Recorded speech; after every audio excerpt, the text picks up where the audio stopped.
नमस्कार। राजस्थान की तमाम फटाफट खबरों में आपका स्वागत है।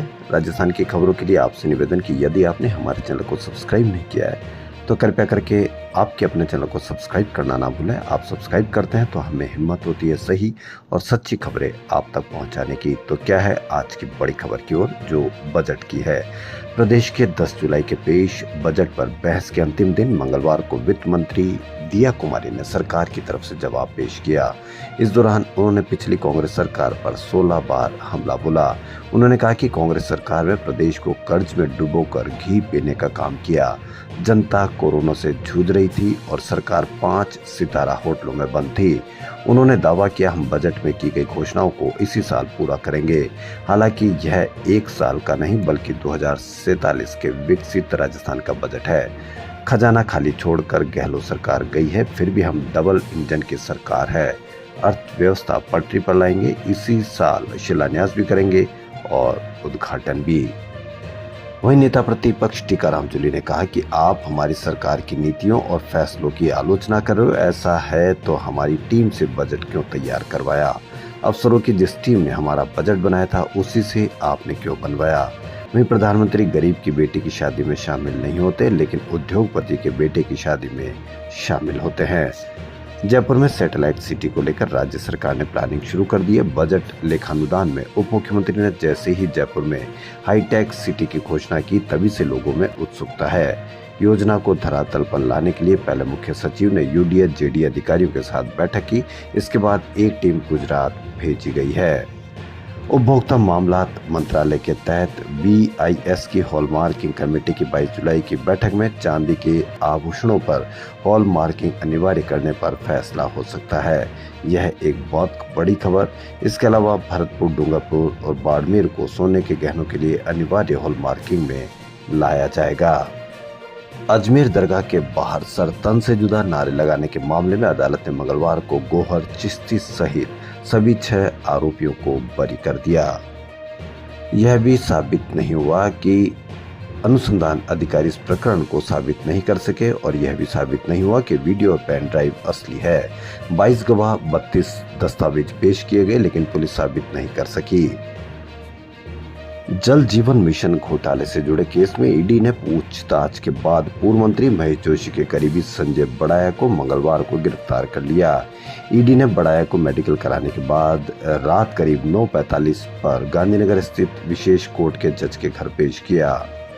आपका बच्चा यदि कहीं स्विमिंग पूल में नहाने जा रहा है, पूल में मस्ती करने जा रहा है, एंजॉय करने जा रहा है, तो आप जरूर देख लें कि वहाँ कोई लाइफ गार्ड, कोच और लाइफ ट्यूब तो है ना, क्योंकि जयपुर के मानसरोवर मांगियावास स्थित SR स्विमिंग पूल में 14 वर्षीय बच्चे की डूबने से मौत हो गई। सोमवार को उसका जन्मदिन था और वह मां से 100 रुपए लेकर दोस्तों के साथ स्विमिंग पूल गया था।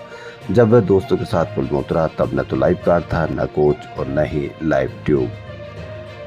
शुद्ध आहार मिलावट पर वार अभियान के तहत मंगलवार को खाद्य सुरक्षा विभाग ने 800 किलो नकली पनीर नष्ट कराया।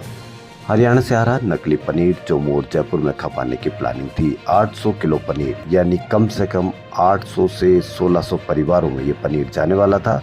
उसको खाकर आपको किस तरह से महसूस होगा, किस तरह से आपका भविष्य सुरक्षित रहेगा, किस तरह से आपके बच्चे, आप स्वयं या आपके परिवार वाले किस तरह से बीमार होंगे, कौन सी बीमारियां इसको लेकर आएगी, यह किसी भी चैनल पर कोई चर्चा नहीं होगी, क्योंकि यह समस्या सिर्फ आपकी है।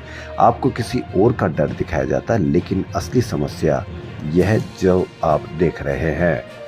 विधानसभा में बजट पर बहस के अंतिम दिन नेता प्रतिपक्ष टीकाराम जूली ने सरकार पर 40 बार हमले किए। जूली ने कहा कि इनके 2 मंत्री अग्निवीर हो गए। एक तो मंत्री बन गए लेकिन चुनाव हार गए और दूसरे मंत्री बने और इस्तीफा दे दिया। पेपर लीक के मामले में जूली ने कहा कि हम सिर्फ मछलियों को पकड़ रहे हैं और मगरमच्छ खुले घूम रहे हैं। पेपर लीक बच्चों को आगे बढ़ने से रोक रहा है। सदन की जिम्मेदारी बनती है कि हम सब मिलकर इस पेपर लीक का सफाया करें। हमारे एक दूसरे पर आरोप लगाने से उन बच्चों का भविष्य नहीं बन रहा जो जीवन में कुछ करना चाहते हैं। जूली ने कहा कि पेपर लीक पर सबसे पहले सख्त कानून बना, वह राजस्थान में पिछली कांग्रेस सरकार ने बनाया। उस कानून में 10 करोड़ का जुर्माना और आजीवन कारावास की सजा का प्रावधान रखा गया। यदि मामले में सरकारी कर्मचारी लिप्त हो तो उन्हें नौकरी से बर्खास्त करने का प्रावधान रखा गया है। केंद्र सरकार ने भी पेपर लीक पर कानून बनाया, पर वह राजस्थान सरकार के कानून के मुकाबले सिर्फ 10% ही है। हालांकि उससे कोई फर्क नहीं पड़ता। पेपर लीक रुकना चाहिए, बच्चों के भविष्य से खिलवाड़ रुकना चाहिए। जूली आगे बोले कि कांग्रेस राज की जनहित की स्कीम्स को आपने बंद कर दिया। मुख्यमंत्री जी, आप भले आदमी, आपसे गरीबों की स्कीम्स बंद करवाकर ये सांप पाप का घड़ा आप पर फोड़ना चाहते हैं। लोकसभा चुनाव में 400 पार का नारा दिया था, क्या हुआ? भगवान राम ने शबरी और गिलहरी दोनों का मान रखा था। जूली ने अयोध्या, प्रयागराज, बद्रीनाथ में बीजेपी के हार पर तंज कसते हुए कहा कि आपको तो ब्रह्मा विष्णु महेश ने खारिज कर दिया। जूली ने कहा कि हर बजट की एक प्राथमिकता होती है, आपकी प्राथमिकता में क्या है? आपने अपनी 10 प्राथमिकताओं में से गरीबों को 90 नंबर पर रखा है, गुड गवर्नेंस को आपने 10 नंबर पर रखा है। बजट में 4 लाख नई नौकरियों की घोषणा की है। सरकार में 4 लाख तो पद ही खाली नहीं होंगे। आप इतनी नौकरियां कैसे देंगे? आपने तो पहले पेज पर ही कांग्रेस पर खींच उतारी है।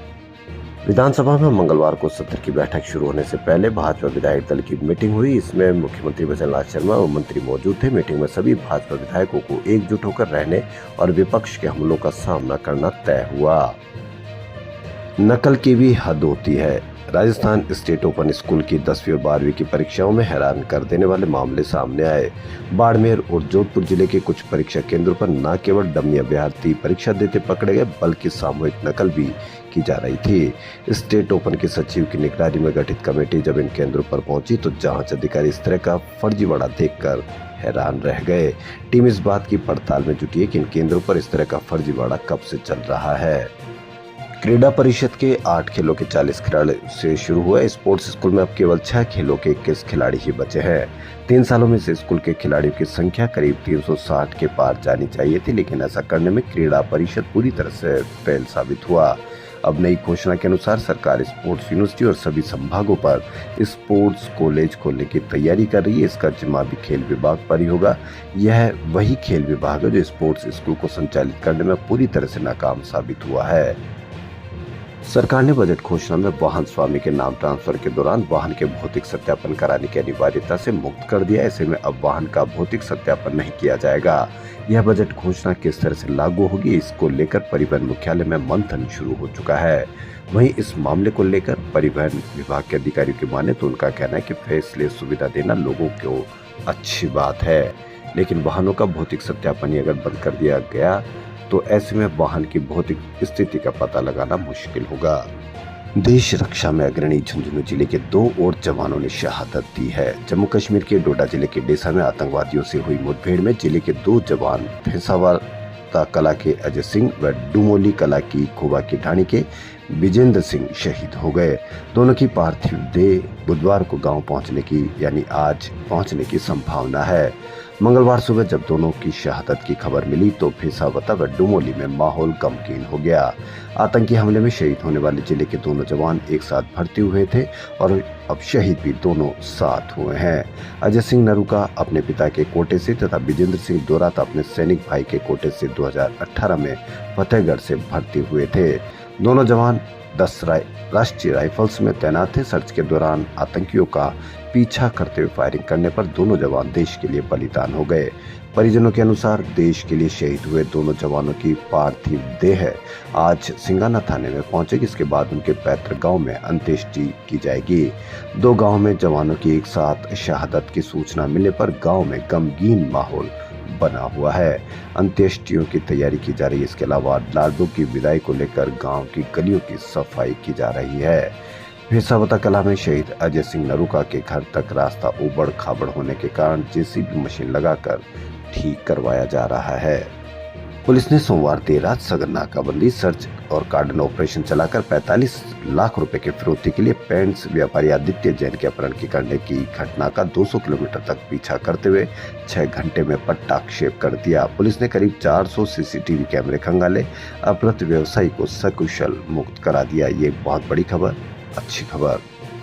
राजस्थान यूनिवर्सिटी में एनएसयूआई कार्यकर्ता मोहित यादव के नेतृत्व में मानसून के दौरान हॉस्टल विभाग और लाइब्रेरी का रिनोवेशन, महिला छात्रावासों में 24 घंटे महिला गार्ड की सुविधा, डिस्पेंसरी में डॉक्टरों की नियुक्ति के साथ साथ 24 घंटे एम्बुलेंस समेत 11 सूत्री मांगों को लेकर मंगलवार को कुलपति सचिवालय का घेराव किया गया और नारेबाजी कर प्रदर्शन किया गया। मोहित यादव बोले कि कैंपस के अधिकतर भवन जर्जर हालत में है, कभी भी बड़ा हादसा हो सकता है। कुलपति प्रोफेसर अर्पणा कटेजा ने मांगों के समाधान करने का आश्वासन दिया। राजस्थान लोक सेवा आयोग की रविवार को जयपुर में हुई विधि रचनाकार भर्ती परीक्षा में ड्यूटी लगने के बावजूद 53 शिक्षक केंद्र पर नहीं पहुंचे। जिला कलेक्टर ने इसको गंभीरता से लिया है। कलेक्टर के निर्देश पर जिला शिक्षा अधिकारी माध्यमिक मुख्यालय ने इन शिक्षकों को कारण बताओ नोटिस जारी किया है, जिसमें कहा कि मोबाइल से संपर्क करने का प्रयास किया गया, लेकिन फोन स्विच ऑफ कर दिया गया। यह शिक्षक परीक्षा केंद्रों पर भी नहीं पहुंचे, इससे परीक्षा कार्य में व्यवधान उत्पन्न हुआ। शिक्षकों को 18 जुलाई तक नोटिस का जवाब देना। उधर शिक्षक संगठनों ने इस नोटिस का विरोध शुरू कर दिया है। राजस्थान शिक्षक एवं पंचायती राज कर्मचारी संघ के प्रवक्ता नारायण सिंह सिसोदिया का कहना है कि विभाग की अजीब व्यवस्था है। एक तरफ मोबाइल रखने पर पाबंदी है, दूसरी तरफ मोबाइल से ही ड्यूटी के निर्देश भेजे जा रहे हैं और मोबाइल बंद रखने पर नोटिस किया जा रहा है। बजट में ट्रक ट्रेलर डंपर की टैक्स बढ़ोतरी परिवहन अधिकारियों के लिए उल्टी पड़ गई है। अधिकारियों ने कांग्रेस सरकार में तो 5 साल तक ट्रक टैक्स में बढ़ोतरी नहीं की। सरकार बदलने के बाद बीजेपी में एक साथ ही 2700 रुपए का टैक्स बढ़ा दिया। इसको लेकर ट्रक ट्रांसपोर्टरों ने विरोध शुरू कर दिया है। इस संबंध में ट्रांसपोर्टरों ने सरकार को शिकायत की है। टैक्स वापस नहीं लेने पर ट्रांसपोर्टरों ने आंदोलन की चेतावनी दी है। Jaipur truck transport operator association के अध्यक्ष सतीश जैन ने बताया कि ट्रक वालों से परिवहन विभाग ने पहले ही एडवांस टैक्स ले लिया है। मार्च माह में हर ट्रक की 5 से 8 हजार रुपए तक की रसीद काट दी है। राजस्थान की खबरों फिलहाल इतना ही। यदि आपको हमारा चैनल पसंद आए तो लाइक, सब्सक्राइब और शेयर अवश्य करें। धन्यवाद।